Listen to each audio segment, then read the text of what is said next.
আসসালামু আলাইকুম। আমার এই ভিডিওটা সম্পূর্ণ নতুনদের জন্য। যারা হিটিং টেম্পারেচার শুনতে চান, তো হিটিং টেম্পারেচার শো করে দিয়েছি। তো 341 এবং এয়ার রাখছি আপনার 58। তো এই টেম্পারেচার দিয়ে আমি এই সর্বপ্রথম সিলিংটা ওপেন করব। এটা সিপিইউর কাজ করব। একদম ফুল ভিডিও আপনাদেরকে দেখাবো কিভাবে কাজ করি। তো ফ্লাক্স পেস্ট দিয়ে নিলাম এবং সুন্দর করে যে সিলিংটা এই যে ওপেন করে নিব। একদম সুন্দর করে আস্তে ধীরে, একদম সুন্দর দেখেন এই যে সিলিংটা উঠে যাচ্ছে, এই যে দেখেন। তো সুন্দর করে এইভাবে সিলিংটা একদম ক্লিয়ারলি এখান থেকে উঠে গেল। তো কোনো রকম মাদারবোর্ড ড্যামেজ ছাড়াই। তো এখন এখানে সিপিইউটা ওপেন করব। সিপিইউটা ওপেনের ক্ষেত্রে তো যে হিটিং টেম্পারেচার ইউজ করব এখন, প্লাস যে সাইডের গ্লু ইউজ করব, মানে কাটিং করব, সে বিষয়ে আপনাদের কাছে শেয়ার করতেছি। তো 341 এবং এয়ার 58 রাখছি। তো এই যে সাইডের যে গ্লু আছে, গ্লু কেটে ফেললাম। গ্লু কেটে ফেলার পর যে সিপিইউটা ওপেন করব, সিপিইউ ওপেনের ক্ষেত্রে 425 টেম্পারেচার রাখছি এবং এয়ার রাখছি 69।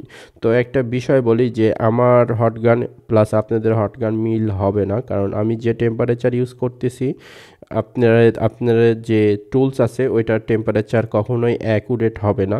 তো আমারটা প্লাস আপনারটা এক করে ফেলবেন না, কারণ আমি এক ব্র্যান্ডের ইউজ করি, আপনারা আরেক ব্র্যান্ডের ইউজ করেন। যদি সেম ব্র্যান্ডের যদি ইউজ করেন, তো এই টেম্পারেচার এই ইয়ার রাখলে কোনো রকম কোনো সমস্যা হবে না। সিপিইউটা ওপেন করার পর যে ব্ল্যাকগুলো ছিল, এটা একদম সম্পূর্ণরূপে ক্লিন অ্যান্ড ক্লিয়ার করে ফেললাম ওয়্যার দিয়ে। প্লাস এই যে দেখছেন একদম ক্লিন, কোনো রকম কোনো এখানে এক্সট্রা কোনো লিড নেই। তো এখন আমি সিপিইউটার যে ব্ল্যাকগুলো আছে, ব্ল্যাকগুলো সুন্দর করে কাটিং করব।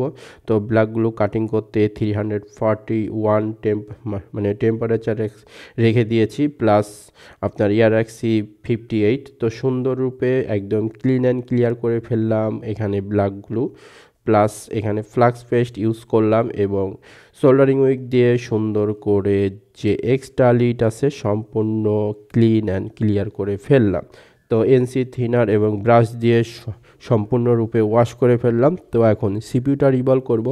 তো সিপিইউ রিভলের ক্ষেত্রে যে সোল্ডারিং পেস্টটা ইউজ করা হয়, এটা আমি সাধারণত যে টেম্পারেচারে ইউজ করি, এটা 183 টেম্পারেচার, প্লাস এটা একটি ব্র্যান্ডের একদম অনেক কোয়ালিটিফুল। তো সাধারণত যেভাবে আমি সোল্ডারিং পেস্টটা যেভাবে অ্যাপ্লাই করি, সেটা আপনাদের কাছে একদম দেখাচ্ছি লাইভ। তো এখন টেম্পারেচার রাখছি সেম একই 341। তো এই যে দেখেন রিভলভ হয়ে গেছে। তো আমি আবার সেকেন্ড বার করব, কারণ রিভলভটা পারফেক্ট করার জন্য সাধারণত 2-3 বার রিভলভ করলে একদম একদম পারফেক্ট রিভলভ হয়। সব বলগুলি একদম সেম মাপের, সেম কোয়ালিটির হয়। তো এই যে দেখেন একদম বলগুলি একদম পারফেক্ট রিভলভ হয়ে গেল। তো এখন আপনাদেরকে দেখাবো যে আসলে কতটা পারফেক্ট হয়েছে।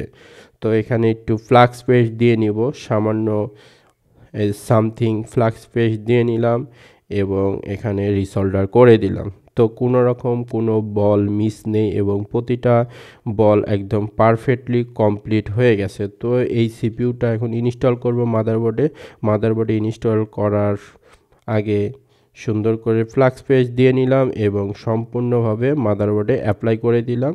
তো এই হচ্ছে সিপিইউ। তো সিপিইউর যে সাইড বা দিক আছে দেখে সুন্দরভাবে এখানে ইনস্টল করে দিব। তো ইনস্টলের ক্ষেত্রে 425 টেম্পারেচার রাখছি, ইয়ার রাখছি 69। তো কমপ্লিটলি এখানে সিপিইউটা এখনও বসে নাই, আপনাদেরকে দেখাচ্ছি যে বসলে একটা বিষয় থাকে, একটু খেয়াল করেন। সিপিইউটা কিন্তু বসে গেল, দেখছেন সিপিইউটা বসে গেছে পারফেক্টলি। Shake shake shake. তো আমার কাজ কমপ্লিট। সবাই ভালো থাকবেন। আসসালামু আলাইকুম।